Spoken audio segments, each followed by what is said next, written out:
अस्सलाम वालेकुम नाजरीन, भुलेखा टीवी ਦੇ ਨਾਲ ਮੈਂ ਆ ਤੁਹਾਡਾ ਆਜ਼ਮ ਤੌਕੀਰ। नाजरीन, शैदू वेला ਇਹ ਇੱਕ ਟਿਕਟਾਕਰ ਹੈ, ਬੜਾ ਮਸ਼ਹੂਰ ਹੈ। ਜਿਹੜੇ ਲੋਕ ਨੈੱਟ ਇਸਤੇਮਾਲ ਕਰਦੇ ਨੇ, ਸੋਸ਼ਲ ਮੀਡੀਆ ਇਸਤੇਮਾਲ ਕਰਦੇ ਹੋ, ਇਹਨੂੰ ਸਾਰੇ ਜਾਣਦੇ ਨੇ। ਇਹ ਸਰਗੋਧੇ ਦਾ ਰਹਿਣ ਵਾਲਾ ਹੈ ਔਰ ਬਾਹਰ ਦੇ ਮੁਲਕ ਕਿਸੇ ਕਦੀ ਇਟਲੀ ਤੇ ਕਦੀ ਜਰਮਨੀ ਦੱਸਿਆ ਜਾਂਦਾ ਹੈ, ਉੱਥੇ ਪਾਇਆ ਜਾਂਦਾ ਵੇ। ਅੱਛਾ, ਇਹਦੀ ਸ਼ਨਾਖਤ ਜਿਹੜੀ ਬਣੀ ਹੈ ਉਹ ਇਹ ਵੇ ਕਿ ਇਹ ਆ ਕੇ ਸਕਰੀਨ ਦੇ ਉੱਤੇ ਮੋਬਾਈਲ ਨਾਲ ਜਾਂ ਜਿਸ ਤਰ੍ਹਾਂ ਵੀ ਉਹ ਆਪਣੀ ਉਹ ਵੀਡੀਓ ਵਗੈਰਾ ਬਣਾਉਂਦਾ ਹੈ ਕਿ ਮੈਂ ਹਾਂ ਸ਼ੈਦੂ ਵੇਲਾ ਤੇ ਸ਼ਰੀਕੋ ਹੁਣ ਸੜੋ। ਆ ਵੇਖੋ ਮੇਰੇ ਨਾਲ ਗੋਰੀਆਂ ਖਲੋਤੀਆਂ ਹੀ ਜੇ ਸ਼ਰੀਕੋ ਹੁਣ ਸੜੋ। ਇਹ ਭਾਈ ਸਾਹਿਬ ਪਿਛਲੇ ਕੁਝ ਸਾਲਾਂ ਤੋਂ ਮਸ਼ਹੂਰ ਹੋਏ ਨੇ ਔਰ ਇੰਨੇ ਕੁ ਮਸ਼ਹੂਰ ਹੋਏ ਨੇ ਕਿ ਸਾਡੇ ਜੁਨੈਦ ਸਾਹਿਬ ਨਹੀਂ ਆਪਣੇ ਜਿਹੜੇ ਟੀਵੀ ਤੇ ਸ਼ੋਅ ਕਰਦੇ ਆ, ਉਹਨਾਂ ਵੀ ਜਨਾਬ ਇਹਨਾਂ ਨੂੰ ਬੁਲਾਇਆ ਕਿ ਸ਼ੈਦੂ ਵੇਲਾ ਸਾਹਿਬ ਆਓ, ਤੁਹਾਡੀਆਂ ਖੂਬੀਆਂ ਜਿਹੜੀਆਂ ਨੇ ਉਹ ਵੀ ਗਿਣਾਈਏ। ਸ਼ੈਦੂ ਵੇਲਾ ਸਾਹਿਬ ਦਾ ਇੱਕ ਕਾਰਨਾਮਾ ਸਾਹਮਣੇ ਆ ਗਿਆ ਜਨਾਬ। ਸ਼ੈਦੂ ਵੇਲਾ ਸਾਹਿਬ ਨੇ ਇਹ ਕੰਮ ਕੀਤਾ ਹੈ। ਇੱਕ ਨੌਰੀਨ ਮਨਜ਼ੂਰ ਨਾਂ ਦੀ ਸ਼ਾਦੀशुदा ਕੁੜੀ ਇਹਦੇ ਕੋਲ ਆਉਂਦੀ ਹੈ ਕਿ ਮੈਂ ਬਾਹਰ ਦੇ ਦੇਸ਼ ਜਾਣਾ ਚਾਹੁੰਦੀ ਹਾਂ ਤੇ ਮੇਰੀ ਕੋਈ ਮਦਦ ਕਰ। ਸ਼ੈਦੂ ਵੇਲੇ ਨੇ ਕੀ ਕੀਤਾ, ਉਹਨੇ ਕਿਹਾ ਠੀਕ ਹੈ ਜਨਾਬ, ਮੈਂ ਤੈਨੂੰ ਇਟਲੀ ਲੈ ਕੇ ਜਾਵਾਂਗਾ, ਮੈਂ ਤੈਨੂੰ ਜਰਮਨੀ ਲੈ ਕੇ ਜਾਵਾਂਗਾ, ਕੋਈ ਮਸਲਾ ਹੀ ਨਹੀਂ ਹੈ। ਇਹ ਇੱਕ ਤਾਂ ਇਹ ਮਸਲਾ ਇਹ ਬਣ ਗਿਆ ਕਿ ਸਾਡੀ ਕੌਮ ਜਿਹੜੀ ਹੈ, ਨੌਜਵਾਨ ਨਸਲ ਖਾਸ ਕਰਕੇ, ਇਹ ਸ਼ਾਰਟਕਟ ਦੇ ਚੱਕਰਾਂ ਨੂੰ ਪੈ ਗਈ ਹੈ। ਅਤੇ ਜਦੋਂ ਸ਼ਾਰਟਕਟ ਹੱਲ ਆਵੀਏ ਨਾ, ਉਹਦਾ ਫਿਰ ਬਰਾਂਦ ਵੀ ਭਰਨੀ ਪੈਂਦੀ ਹੈ। ਕਈ ਵਿਚਾਰੇ ਤੇ ਬਰਾਂਦ ਭਰ ਕੇ ਤੇ ਆਪਣੇ ਮਕਸਦ ਤੱਕ ਪਹੁੰਚ ਜਾਂਦੇ ਨੇ, ਤੇ ਕਈ ਬਰਾਂਦ ਭਰ ਕੇ ਵੀ ਉਵੇਂ ਦੇ ਉਵੇਂ ਹੀ ਰਹਿ ਜਾਂਦੇ ਨੇ, ਸਗੋਂ ਉਹਨਾਂ ਦੀ ਜ਼ਿੰਦਗੀ ਜਿਹੜੀ ਇੱਕ ਕਾਲਖ ਬਣ ਕੇ ਰਹਿ ਜਾਂਦੀ ਹੈ। ਉਹ ਕੁੜੀ ਜਿਹੜੀ ਹੈ ਵੇ ਨੌਰੀਨ ਮਨਜ਼ੂਰ, ਉਹ ਸ਼ੈਦੂ ਵੇਲੇ ਕੋਲ ਆਉਂਦੀ ਹੈ। ਸ਼ੈਦੂ ਵੇਲਾ ਕੀ ਕਰਦਾ ਹੈ, ਉਹਨੂੰ ਆਪਣੀਆਂ ਗੱਲਾਂ 'ਚ ਲਿਆ ਕੇ ਤੇ ਉਹਦੇ ਨਾਲ ਜਿਨਸੀ ਤਾਲੁਕ ਕਾਇਮ ਕਰਦਾ ਹੈ, ਉਹਨੂੰ ਮਜਬੂਰ ਕਰਕੇ। ਬਾਜ਼ ਔਕਾਤ ਲੋਕ ਮਜਬੂਰ ਹੋ ਜਾਂਦੇ ਨੇ, ਉਹ ਚਾਹੁੰਦੇ ਨਹੀਂ ਹੁੰਦੇ ਕਿ ਕੁਝ ਇਸ ਤਰ੍ਹਾਂ ਦਾ ਗਲਤ ਕੰਮ ਹੋਵੇ, ਲੇਕਿਨ ਮਜਬੂਰ ਹੋ ਜਾਂਦੇ ਨੇ। ਉਹਨੂੰ ਪਤਾ ਨਹੀਂ ਇਹਨੇ ਕਿੰਨੇ ਸੁਹਾਣੇ ख्वाब ਵਿਖਾਏ ਬਾਹਰ ਦੇ ਕਿ ਮੈਂ ਇੰਜ ਕਰਕੇ ਤੈਨੂੰ ਲੈ ਜਾਵਾਂਗਾ ਤੇ ਇੰਜ ਤੂੰ ਦੌਲਤ ਕਮਾਏਂਗੀ, ਜਿਵੇਂ ਮੇਰੇ ਕੋਲ ਪੈਸਾ ਆ ਗਿਆ ਇੰਜ ਹੀ ਤੇਰੇ ਕੋਲ ਵੀ ਪੈਸਾ ਆ ਜਾਏਗਾ। ਅੱਛਾ, ਕਿਰਨ ਮਨਜ਼ੂਰ ਨਾਲ ਇਹਨੇ ਜ਼ਿਆਦਤੀ ਕੀਤੀ। ਜਦੋਂ ਉਹਦੇ ਨਾਲ ਜ਼ਿਆਦਤੀ ਕੀਤੀ ਤੇ ਉਹਦੀ ਵੀਡੀਓ ਵੀ ਬਣਾ ਲਈ। ਹੁਣ ਇਹ ਸਿਲਸਿਲਾ ਚੱਲਦਾ ਰਿਹਾ, ਇਹ ਲਾਰਾ ਲਾਂਦਾ ਰਿਹਾ, ਬਸ ਅੱਜ ਕਰ ਰਿਹਾ, ਕੱਲ੍ਹ ਕਰ ਰਿਹਾ, ਪਰਸੋਂ ਕਰ ਰਿਹਾ।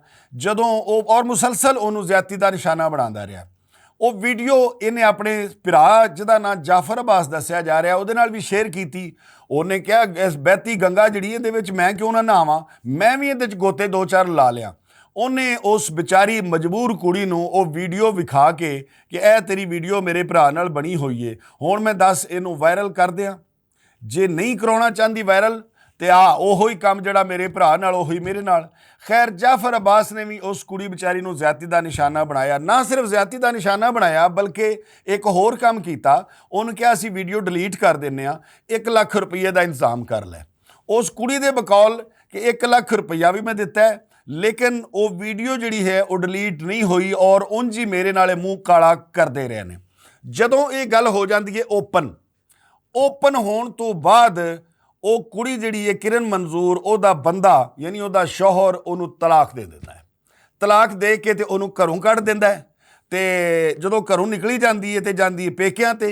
ਪੇਕੇ ਕਹਿੰਦੇ ਨੇ ਕਿ ਤੂੰ ਬਾਹਰੋਂ ਮੂੰਹ ਕਾਲਾ ਕਰਾਉਂਦੀ ਰਹੀ ਹੈ, ਤੇਰਾ ਸਾਡੇ ਨਾਲ ਵੀ ਕੋਈ ਤਲਕ ਨਹੀਂ। ਉਹਨੂੰ ਪੇਕਿਆਂ ਵੀ ਕੱਢ ਦਿੱਤਾ। ਯਾਨੀ ਧੋਬੀ ਕਾ ਕੁੱਤਾ ਘਰ ਕਾ ਨਾ ਘਾਟਕਾ ਵਾਲੀ ਗੱਲ ਹੋ ਗਈ ਉਸ ਨਿਮਾਣੀ ਨਾਲ ਕਿ ਨਾ ਉਹ ਪੇਕਿਆਂ ਜੋਗੀ ਰਹੀ, ਨਾ ਉਹ ਸਹੁਰਿਆਂ ਜੋਗੀ ਰਹੀ, ਨਾ ਉਹ ਕਿਸੇ ਨੂੰ ਮੂੰਹ ਵਿਖਾਉਣ ਜੋਗੀ ਰਹੀ, ਸਿਰਫ ਸ਼ਾਰਟਕਟ ਦੇ ਚੱਕਰ ਵਿੱਚ। ਹੁਣ ਅਸੀਂ ਆਉਂਦੇ ਹਾਂ ਸ਼ੈਦੂ ਵੇਲੇ ਵੱਲ।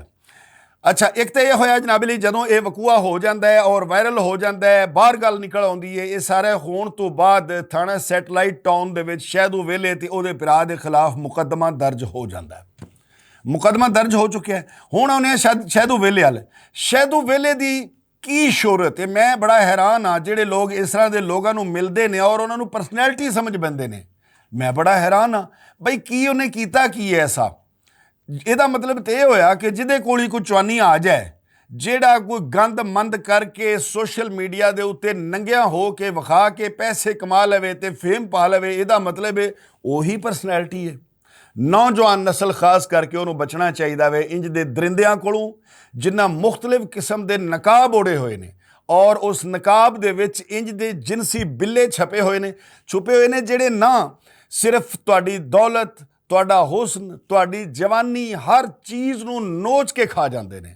ਸੋ ਖੁਦਾਰਾ ਨੌਜਵਾਨ ਨਸਲ ਇੰਜ ਦੇ ਦਰਿੰਦਿਆਂ ਤੇ ਟਿਕ ਟਾਕਰਾਂ ਤੋਂ ਆਪਣੇ ਆਪ ਨੂੰ ਬਚਾਵੇ, ਇਹਦੇ ਵਿੱਚ ਹੀ ਤੁਹਾਡੀ ਭਲਾਈ ਹੈ।